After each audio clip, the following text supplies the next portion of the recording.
Friday 29, 2021. This is Miguel Solari with the Plastic Free Weekly News Wrap-Up.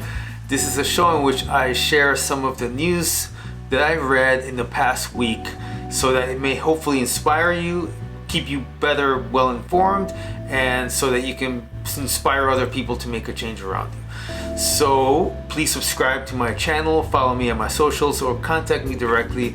I love talking to people about this stuff, and I could do it all day. All right, so let's get going. What do we got this week? Bam, bam, bam. Let's see. How many microplastics are you ingesting? A new company can help you find out. Boom, new company called Proverio are making a technology to track and trace how much microplastic might be in our drinking water. They're actually having a Kickstarter that you can go and you can donate, and I believe if you donate $25 by tomorrow, you'll get a free stainless steel water bottle as a gift. So that's pretty awesome. This technology, in my opinion, is going to become very relevant going forward because we're finding out how much microplastic pollution is in fact in our drinking water. And for example, the state of California begins tracking the microplastics in our drinking water as of this summer. We're going to see that happening, and I reported on this last week. If you listen to the show, you will know. All right, so let's move on to the next one. The link to their Kickstarter is below, so you can find it. All the links are in the description, so you can find it there. All right, shops sold 2.5 billion bottles of water in 2019 as tide of plastic shows no sign of slowing down, figures reveal. And so just quick note, this is one of many articles that came out this week from the UK. This is from the UK Daily Online UK, and their media just pummeled on their retail industry, in particular the grocery industry, in particular Tesco, which seems to be the biggest culprit of plastic out there.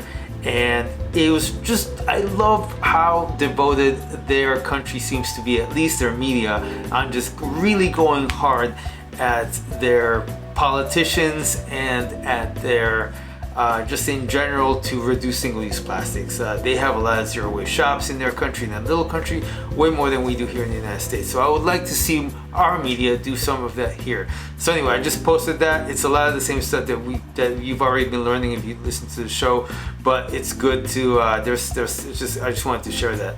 So next one, here's some innovation. Suzuki tackles microplastics with world's first outboard filtering device. Boom, yo, it seems like a no-brainer. Just put a microplastic filter at on the cooling part of the engine, so you know where it runs water to cool the engine. A little microplastic fiber filter right there, and then bam, problem's not solved, but hey, we're doing something. So hopefully other outboard rig motorboat companies will start to do the same thing for their engines. It doesn't come stock with the engine, but Suzuki makes it so it's a good buy on, like an add-on. So super sweet. More innovation. Dove, made by Unilever, it's a soap, but they also make deodorants. Apparently, I did not know that. But they have a new refillable deodorant system, and that's what it looks like. Well, that's here. This is actually what it looks like right here. And this is Unilever, by the way, has been making huge leaps and bounds into circular economy within their own brand product lines, and they've worked closely with people like Tom Zaki of Loop / TerraCycle to figure out solutions, and they're making probably the most moves of any other company right now to figure it out. So as an example, I personally would never put Dove on my body, but if you love Dove, and then when they come out with this container, at least it will be in a refillable container, so that's way better than a single-use package. All right, so let's move on to the next one. Back to groceries a little bit. Delhaize is a Belgian supermarket chain, and they are trying to go plastic free, and so this is one of the things that they're doing. They are laser printing their vegetables. Check that out. Isn't that cute? I think it's really cool looking. So instead of having a little plastic sticker that drives me crazy, they just simply laser print it. Super awesome. So more on supermarket related news. Zero Grocery, here it's TechCrunch said, they just call it Zero, a plastic-free grocery delivery startup to launch in LA. So as you may or may not know, Zero Grocery launched in the Bay Area by Zuleika Strasser. She's the CEO, and it's been very well accepted. You have tens of thousands of customers. Most of them are subscribers, and you get like a discount when you subscribe, and I think free delivery overnight. So they're opening up the operations in LA, so that's really big deal for the transformation of our supply chain is in zero waste supply chain within our food system. So at the end, which is really awesome, the best thing about this article is what the founder of Zuleika says at the end. She goes, "We aim to be and will be the largest sustainability platform in this country." Slap, slap, slap. That was super awesome. So that literally, I read that and it gave me goosebumps, and I kind of makes me want to go work for them actually. Super awesome. Back to another, next we go. Breitmart LLC, another Bay Area company. Circularity is the solution to plastic pollution and CO2. So Breitmart is a company that specializes in plastic to fuel technology, and that requires a process called depolymerization, and it's heating up plastic in a vacuum so that you can turn it back into either fuel, waxes, into other elements that you can turn back into more products.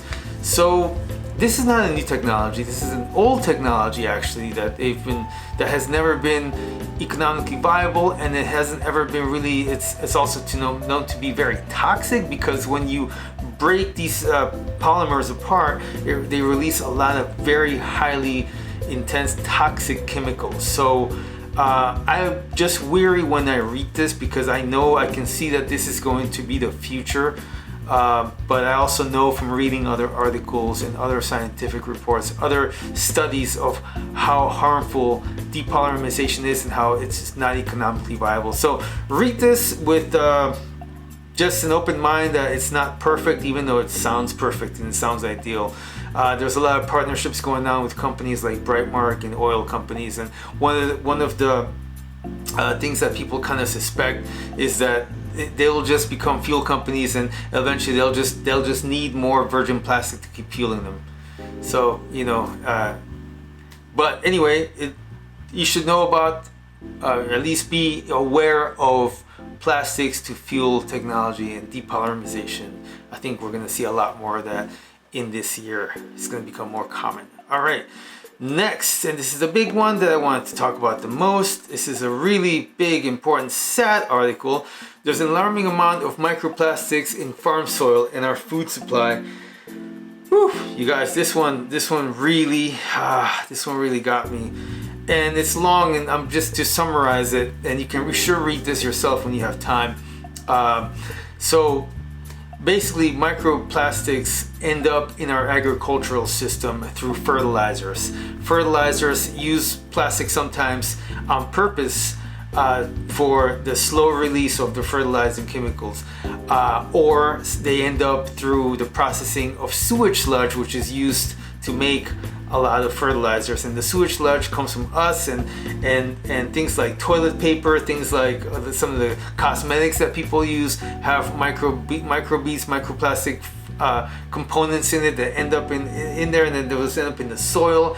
And then all the studies find that like plastic, microfiber plastic, it's making its way into plants and vegetables, and we are directly eating that. It's also choking the roots such that they're not able to absorb enough water and they die, or they're choking the roots and they're enabling toxic chemicals. For example, they did a study with cadmium, where now the vegetables that are grown in soil with a lot of microplastic fibers are just sucking up a lot of cadmium or other highly carcinogenic toxins. So, whew, really intense, kind of depressing to read.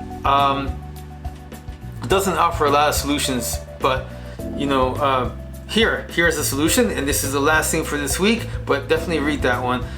Boom. If you want to hopefully innovate a solution, Conservation X Labs, it has a microfiber innovation challenge, directly microfiber plastics, and a $650,000 award to transformative innovations addressing plastic microfiber solutions.